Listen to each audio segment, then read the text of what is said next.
High, গ্যাজেনিয়ার part 4 নিয়ে চলে এসেছি।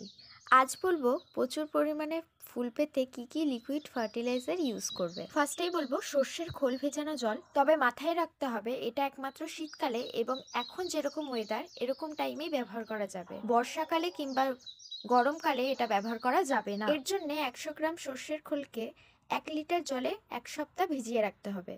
আর প্রয়োজন মতো যখন তোমরা ব্যবহার করবে পাতলা করে নিতে পারো। আর যে লিকুইড ফার্টিলাইজারগুলো দেই সেগুলো হলো চাল ধোয়া জল, ভাতের ফ্যান, তবে ভাতের ফ্যানটা একটু জল দিয়ে পাতলা করে নিতে হবে আর এর সাথে হলুদ মিশিয়ে দিতে হবে। এছাড়া পাকা কলার খোসা ও পেঁয়াজের খোসা ভেজানো জল, এটাও 1 সপ্তাহ বা তার বেশি ভিজিয়ে রাখতে হবে। আর দিতে পারো সবজির খোসা ভেজানো জল। প্রত্যেকটা লিকুইড ফার্টিলাইজারের সাথে হলুদ মিশিয়ে দিলে কিংবা যে কোনো ফাঙ্গিসাইড মিশিয়ে দিলে খুব ভালো হয়। নেক্সট ভিডিওতে বলবো আমি যে কোনো গাছের ক্ষেত্রে কি বায়োএনজাইম ব্যবহার করি আর সেটা কিভাবে বাড়িতেই তৈরি করি।